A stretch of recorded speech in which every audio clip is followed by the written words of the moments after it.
welcome to Wrestle Talk with Arabbidb3aver. And joining me at this time is Mr. Intensity, Tenacious Strong, Josh Strong. Oh my God, Josh, it's been a while since we've seen you. We got to see you at the Battle of Burton the last time that we were there, and you were there both. And man, what a great night that was that you had there. Yeah, absolutely. That was very fun. That was very fun. That was very historic night. That was a very monumental night. So definitely hope we can go back to Norton again sooner or later. So that was cool. I would love to see you come back to Norton, Virginia. I'd love to see you work in some of the promotions that are up there, especially you got a chance to work with the Boogie Woogie Man. You got a chance to work with Joe Briggs, the professor, the Doctor of Destruction. More than once, more than twice, more than 1,000 times. And you guys had a great showing out there. You did really well. But let's go all the way back, Mr. Strong. Let's go to where it all began for you. Oh, how did you break into the business, and who trained you? Legendary Iron Cross over at Sampson's Gym in St. Paul, Virginia. It's no longer there, unfortunately. Iron Cross, he taught me everything I know. Very old school, very hard, but for the good, though. So I definitely feel like everything that he taught me has made me who I am. All the credit I ever get goes to him. So mainly the main thing, what really got me into wrestling was the fact that my family always, I don't want to say loved wrestling, but like enjoyed watching wrestling. What's weird, I didn't get into wrestling till I was like 11 years old. And so I turned it on, and it was during when Undertaker and Edge were feuding at that time in 08. And I saw like one of the old Raw recaps, if everybody remembers those back in the day. That sounds weird to say, especially coming from me. So it was, I watched a Raw recap. The first thing they showed was Raw recap. It was when Jeff Hardy and Randy Orton were feuding for the WWE title whenever Jeff done the swanton off the scaffolding on Raw, and I was just like, ooh, that looks cool. I want to do that. Not the swanton, but I want to do this, you know. Well, that's basically what got me into it. It stuck with you, and you said that you were trained by WWE legend, the Iron Cross, and you gave him great praise here. And we've got to say, every time that we went out and seen the Iron Cross, he has always wanted to talk to us. He's always given us time. And I know that that transfers over with men and women that he's trained just like you. You've always given us the time, always been there, and always been on time. And that speaks volumes for how you were trained, who you were trained by, and your character, especially right now going on. I mean, we tried to hook up several times, and you were very good with communication. You talked to me and told me, hey, this isn't going to work. Can we do it like this? Or I'm not going to be able to make it tonight. Can we do this? Absolutely. And that's all we can ask for. Whenever you're in the business, you know, giving your word and showing up is 90% of the battle. If you can give your word and hold it and show up, then you've got a job in the business. It doesn't matter what it is. So I'm very grateful that you're here. I've got to ask you about a lot of stuff that's happened. So once you got trained, how did the journey look? How did you get into it? Where did you go? Who did you start wrestling for? So that's the thing. Like, I really didn't know what I was getting into. I didn't know if this was going to be a good start, a bad start. So I mean, I just basically followed the yellow brick road, I guess, you know what I mean? So I got my first start at AIWF Mid-Atlantic Wrestling up in the Mount Airy, North Carolina area. I faced a lot of awesome guys up there: Mickey Fulp, Ty Tyson, James Anthony, Sin Crowley, all those guys up there, man. Those guys were amazing. Those guys are very talented, and that crowd is very. If you're good, they love you. If you're bad, they hate you. You know what I mean? So I definitely had a lot of good times up there at Mount Airy. Won their Mid-Atlantic Cruiserweight title, and then a year later, after being there, I won the World Cruiserweight title. A lot of awesome moments, a lot of awesome matches that I had up there. So it's just, AIWF Mid-Atlantic really is the one that gave me my big break, I guess, as you say, in this business, and gave me my first start in this business. So I definitely have to give those guys a huge shout out. Well, that's really awesome, especially that you mentioned them and you didn't forget where you came from. You know, a lot of people, whenever you start talking to them about where they came from, they don't want to mention the small promotions. They don't want to get into it because, you know, you have a lot of growing that happens. A lot of people are wet. We're still learning. You know what I mean? Yeah, every day.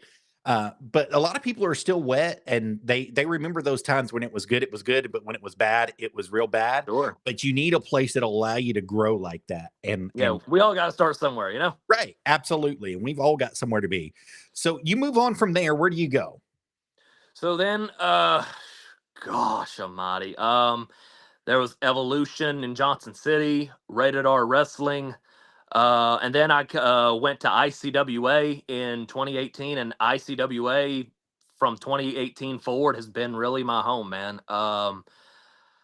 Everybody, it's just ICWA is very different. I feel like I'm not saying anything bad about the others, but it feels like I'm myself when I'm at ICWA, if that makes sense. It really feels like, hey, if I have any ideas, hey, here's what I think we should do, and it's everybody listens, and everybody's a team, everybody gets along, and it's amazing. It's a great atmosphere, and it's just ICWA has really been my pride and joy. It's been my baby for what, 6 years, 7 years, I think. I've had too many concussions. I can't think or count properly. Well, Think or count properly. You've made it a home. That's it. Yeah. It feels like home to you that you're there now.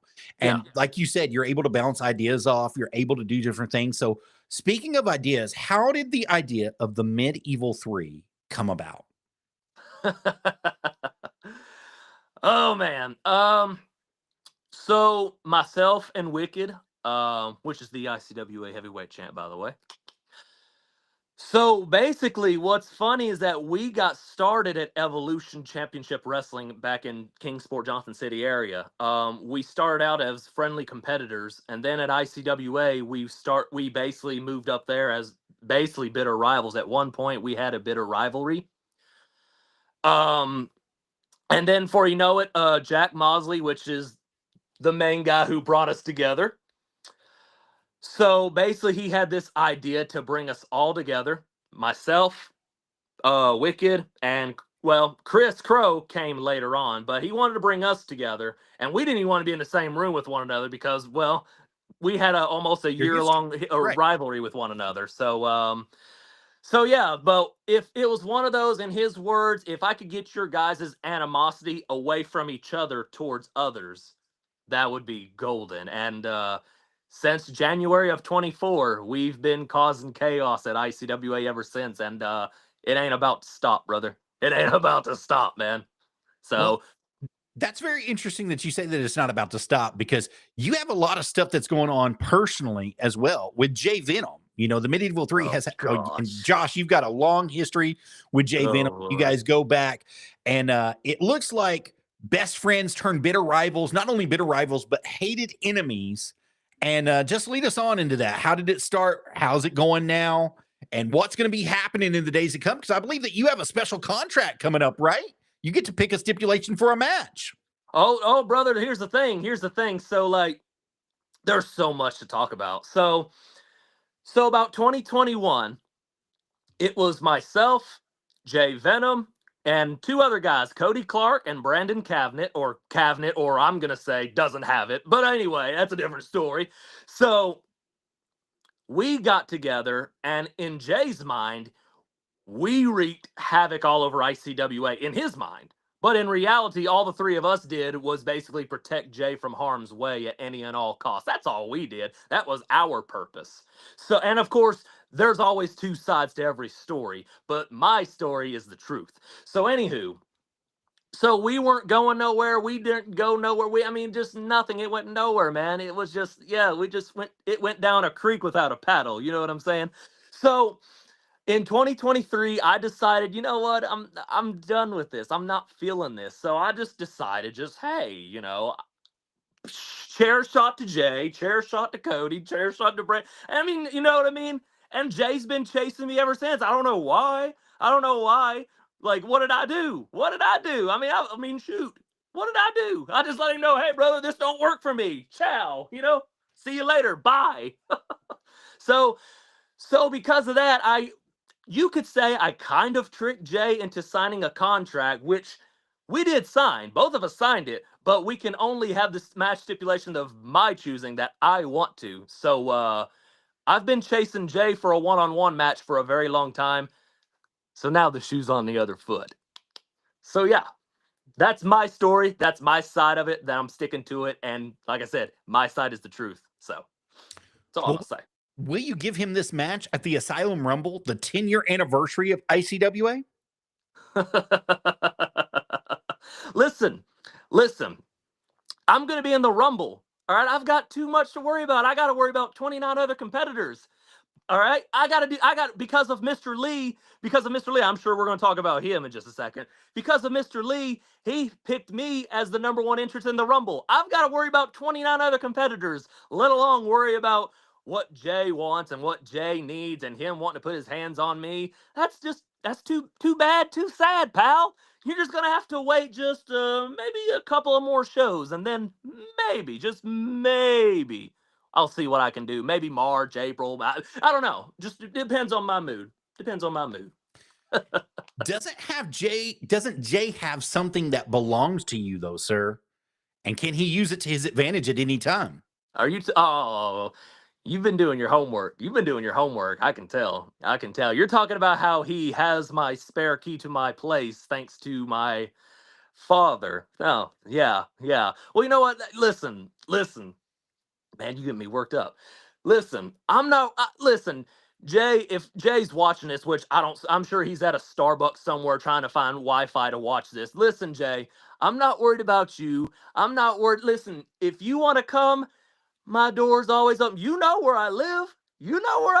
So come on over. We'll sit down. We'll have a coffee. We'll talk about old times, and then we'll do whatever you want, buddy. Just all you gotta do is show up. You just gotta show up, but you won't because you're afraid of this right here. That's what you're afraid of, brother. That's what he's afraid of. He don't want no smoke. Baby. Well, that brings the question in because you brought it up earlier about Mr. Lee. How does he fit in and tie into all this, especially with the MidEvil 3 forming and everything that's happened since the MidEvil 3 has formed? So we don't like Mr. Lee because of favoritism, because he shows favoritism towards Jay and not us. So let me this guy here. Come on. Hold on. Is it really favoritism when you guys are stirring the pot constantly? No. You don't think so? Hey, we go to Mr. Lee's office all the time and like rearrange furniture. Like literally, it's online. Like, what do? We literally try to, make him feel at home. Like, what do we do? You know what I'm saying? But like, no, Mr. Lee, man, just listen. So like, Mr. Lee has never liked us, okay? Like, he went from bringing the guys as ring jackets to becoming the general manager of ICWA. How does that happen? You got to do a little bit of, in order to get that type of situation in that spot. Like, you know what I mean? Like, come on. There's some brown nosing going on somewhere. We'll just call it like that. Yeah, exactly. That's what he is. What he is. I mean, come on. Nobody sees this. Except us. Well, sometimes you can't see the forest because you're too close to the trees. Let's say it like that. So there's a lot of people who might be too close to the situation and they can't see the entire forest there, Josh. Boy. Yeah, we'll leave it at that. We can say that. Now you have a television syndicate show as well in the Knoxville area. It's called Wrestle Talk as well. It's also a syndicate of this. Would you like to talk about that for a few minutes? Knoxville Wrestle Talk live every Wednesday at 7:00 p.m. So yeah, me and Wicked went up there we were thinking for just a one-time deal, but we brought in rating because that's what we do. We bring in viewers, we bring in ratings. They're like, brothers, we got to have you guys back. We need some superstars in here. So yeah, we've been coming up there every single Wednesday, and we're supposed to be back there again tomorrow. So yeah, it's a blast. It's a blast. We get to go live on TV to entertain the thousands and maybe millions of fans that tune in and listen to us every single week. Well, it's great that you guys do that, and you do that for Wrestle Talk directly, and that you guys have a good syndicate out there. And I know that you all have a call-in line as well. Mr. Lee was a part of that call-in line this past week. I got to see you guys get a little bit angry with Mr. Lee while he was on the show, and kind of kicked him off a little bit. Talk about that. So this was during Christmas time. So we went to his office, trying to be as nice as polite as can be. So he gave us a challenge because we told him, said, listen, dude, this is easy. You promoting ICWA, you act like it's hard work. This is easy. So he said, okay, you guys, if you think it's so easy, I want you to do my job for a week. For a week. So we went to Wrestle Talk. We went to a hospital up somewhere around here. And then we went to Bucky's, which he was supposed to have let the people know, but he didn't. So yeah, we look weird walking around Bucky's like, hey, we want to sign your guys' babies. Hey, what? Everybody's walking by us. What in the world's going on? You know what I mean? And look at us now. Look at us. Hey, we're on TV every week. So yeah, I think Mr. Lee should be demoted. I think he should be fired. I'm just saying. Well, somebody should get promoted for that, especially for putting in the time and effort in marketing and being the genius of a promoter. That's a promoter's job. Somebody needs to be, elevated to that level. And I hate to say that. Yes, but you should. Yeah. So you're agreeing with me that Mr. Lee should be fired, right? That me and Wicked should be running the show. I don't say fired. I don't like the word fired. I do like demoted. Demoted is a better word. No. You're being nice about it. No. You gotta be blunt about it, baby. No. We gotta get him out of there. Get him out of there. Make ICWA great again, brother. Come on. Gosh, but sometimes you got to see he's good for stirring the pot. He's good for keeping controversy running. Yeah, that's why mine and Wicked's stress level is up to here. That's why it's up to here. Hey, listen, when going to his office. Because you've got one member who stole a heavyweight championship belt and is pretending and parading around like it's his own. Yeah, it's Jay. Jay's the one that stole it. Wicked won it. Hey, listen, they were doing a scramble match. Wicked won had a briefcase, cashed in, won the belt, and then Jay Venom was mad because it wasn't his and then laughed with it. That's stealing. That's stealing. You're not supposed to steal. Come on, Josh. Come on, what? Come on, that's not how it happened. I'm just telling you the truth, man. You know that's not how it happened. You got one of your members parading around as the heavyweight champion, and he didn't win a thing. Oh, my word. I know. Word. That's why you guys are having such a problem here. No. Oh, my word. My head. Josh, talk to me. Tell me about it. Listen. Do you think that's why Mr. Lee has such a big problem? Because he gets to deal with crap like that all the time from you guys. Listen. We are the attraction at ICWA, and Mr. Lee wants to push that to the side and give all the love and attention to Jay Venom. Why? Look at this. I'm putting in the work. Look at this. Jay's putting in the work playing Spider-Man in his basement. Like, what is that? What champion doesn't do that? I'm working hard. I'm constantly working. Me and Wicked are constantly working. Advertising, promoting on TV, traveling far from our homes and loved ones. What's Mr. Lee doing? What's Jay Venom doing? What's the whole ICWA roster doing? They're not doing nothing. They're taking credit off of our success. That's what they're doing. Me and Wicked are the breadwinners. Nobody else. I wouldn't go that far. There's somebody there that's a breadwinner. His name is... Oh, no. I will go that far. So you're going to tell me Evan Golden, the Royal Crown champion, isn't a breadwinner there? Listen. I'm not taking anything away from Evan Golden. Listen, I'm not. I respect Evan. I have no issue. But if he wants to stand side by side with us, it's fine. But if he wants to stand against us, then, hey, I will have no issue taking that Royal Crown championship away from him. Just saying. I'm just saying. Evan. Listen. I think the challenge has been laid, Evan Golden. I know you're watching today. I want you to say something in response. Yeah, Evan. In the chat, if you'll come in and say something to us, I'll put it on the screen so he can read it for you. But come on. You faced Icy Brent. Anybody, a 7-year-old kid could beat Icy Brent. He ain't nothing. He put him through a table. Icy Brent put Golden through a table, and Golden still won. Yeah, exactly. Because it's Icy Brent. Nothing he does is good. Nothing he does is believable. Nothing he does. Well, I'm waiting patiently on Evan to respond. If he does, I'll put it on the screen for you. So Come on, Evan. Come on, I want to hear you, brother. Come on. But I am now this. I will say this, and I'll say this one good time for you. I think you're doing a hell of a job promoting. I also think you're doing a hell of a job with marketing, the way that you use your marketing strategy, getting into the area, getting on television, making sure that the people know who you are. That was a brilliant move on your part, Josh Strong. And it's even a bigger move for ICWA. I mean, it's a huge move for you guys to be out there and doing it. And speaking of huge moves, you already mentioned it once at the Asylum Rumble, the 10-year anniversary ICWA.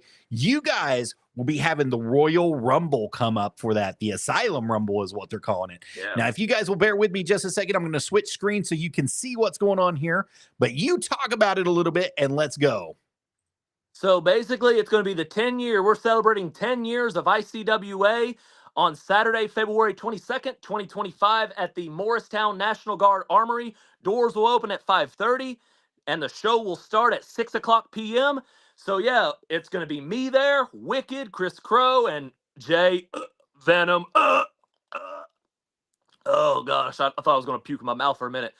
So Calder will be there, Cadillac Cowboy will be there, Hardcore Zone Nicole Payne will be there, and many more other surprises to come. So yeah, it's going to be an amazing show. It's going to be an amazing turnout. And again, we're celebrating 10 years of ICWA at the Asylum Rumble, the first ICWA event of the year. So it's going to be big. And if you ain't got nothing going on, make plans to come to this show right there. It's going to be fun. It's going to be a lot of fun. And of course, 30 men, one winner. Winner gets an ICWA heavyweight title shot at King of Kings 10 in April. So, yes. So, Jack Mosley has come in and said, "Good evening, gentlemen. Anyone who stands in our way will be eliminated." That's my man. That's my man. What's up, Jack? I love you, man. You're like a daddy to me, man. I love you, brother.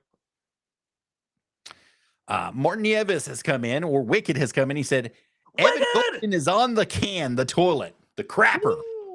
Ooh. Oh, Evan. Listen, brother, I'm just saying, if they got an issue with you, then sorry, that means I'm going to have an issue with you, brother. So, just saying. I'm just saying. Just saying, you're either with us or you're against us. Well, it can't be both. He's either got to be with you or he's got to be against you, and there's no in between here. So in the days to come, we'll see if he aligns with the MidEvil 3 or we'll see if he is against the MidEvil 3. And as you already stated earlier, if he decides that he's going to align against you, you will have no problem taking that Royal Crown Championship right away from him. And I think that that's going to be a great match and a great move for you if you can get past Jay Venom, sir. Oh, that'll be a walk in the park.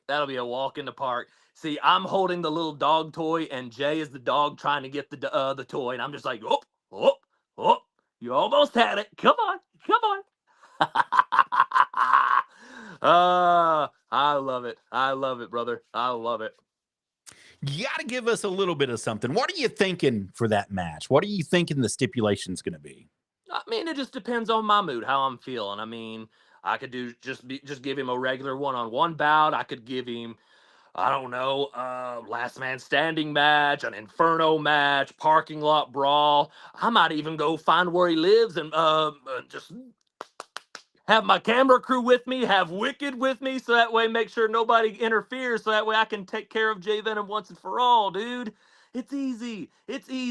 So, like I said, I've been wanting a match with Jay for a very, very, very long time, and Jay has put it off and made every excuse possible not to get in the ring with me. That's the whole ordeal, and that's the whole point of this. I've been wanting to wrestle Jay for at least 6 years, one-on-one, but you see, he's been avoiding me every way possible, so now I'm just giving him a taste of his own medicine, except, well, he's more impatient than I am, so I'm just saying. Well, the question becomes now, would you consider a loser leaves town match?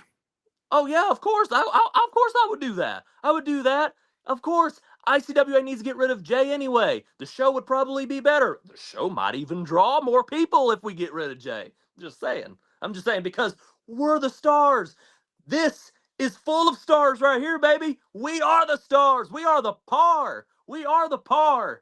Josh, I'll throw out one other stipulation. That's for Mr. Lee's job. Would you think about doing a like that? Listen, listen.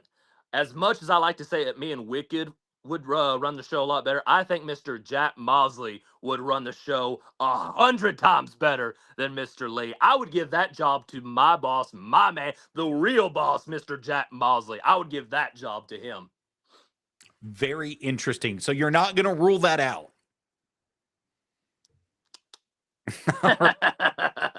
So you've been showing off your shirt all night, and can you tell us where they can get that at? Yes, so this is one of our MidEvil3 t-shirts. So you can get them at etsy.com/wicked gear. So if you'll pull it right here is where you can get this t-shirt. And plus we have another t-shirt design, and we also have hoodies and zip-up jackets, and plus there are other stuff besides wrestling, like Wicked Dad gear and all this other type of cool stuff that you can get, all kinds of merchandise in Wicked gear. So yes, come on, click in, show some love, show some support for the MidEvil3 and for Wicked gear, baby. Now, Wicked Gear and Josh, I did something special for you guys. We took it on ourselves to go ahead and get you a QR code so that the fans watching could scan that QR code right there, and it'll take you directly to their page. That way you can get some of your Wicked Gear right now, absolutely right on the spot. So I wanted to make sure that you're okay with that. Click on that. Absolutely, brother. Oh, yeah, the MidEvil3 is more than okay with that. Make us some money. Come on. Yeah, baby.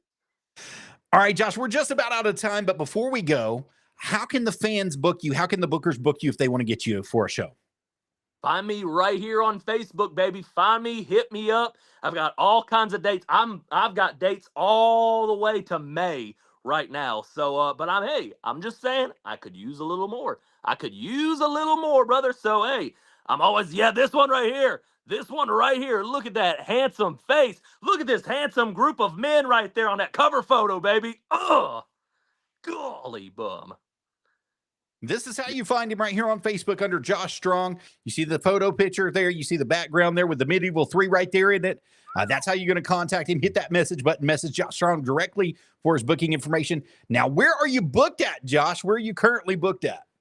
So as of right now, ICWA right now is my home. But some other bookings I can't say just yet because, well, there's some that are going to be surprises. So, but yeah, like I said, man, hit me up on Facebook, get me on the road. So that way, if you got some baby faces that need a little face arrangement, I'm your guy. I am your guy. And I can vouch for that. We got to see him at the Battle of Burton, and he was using some face arrangement tools, aka his fist and his foot, and he was doing a great job out there at the Battle of Burton to rearrange RT3. I'm just going to throw that out there right here, right now. So, Josh, that brings the question, if it does arise, would you face RT3 one-on-one? That's funny you mention that. It's funny you mention that. So you know what I'll do? I'll do this. I'll do this right here. So RT3, I don't know if you watch this. I don't know if you're going to listen to this, and I don't know, but I want you to listen, and I want you to listen real good. You see, me and you have never crossed paths either, but you know something? You are the talk around Tennessee. You are the talk all over this state. So you know what? Why don't me and you, if we ever have another Norton show, brother, you're home. Well, guess what? I'm originally from Coburn. Okay? And Coburn is like, what, 15, 20 minutes away from Norton? And you're a graduate from Norton. So why don't we have a Coburn boy and a Norton boy collide in Norton at the very next Norton show if it happens? So what do you say? Huh? RT3, School of Morton, huh? You want to get in the ring with Mr. Intensity? You want to see how intense I can get? How tenacious I can get? Then accept it. Me and you, time, date, and address. The challenge has been laid out. Now it's your call. It's your call. What are you going to do about it? I just challenged you at your home. What are you going to do about it? RT3, the challenge has been laid out to you, sir. And I know that you will listen to this at a later date. Will you accept Josh Strong's challenge? Mr. Intensity, Mr. Tenacious, will you accept his challenge? I bet he won't. I bet he won't. That's for the future to find out. Josh Strong, it's been a pleasure having you here today on Wrestle Talk with Arabbidb3aver. I appreciate you. Before I let you go, would you like to come back sometime? Oh, absolutely. Hit me up, and I'll gladly come back on, baby. Hit me up. Absolutely. I definitely will. Thank you so much for being here. Stick around throughout the break, and we'll be right back, guys.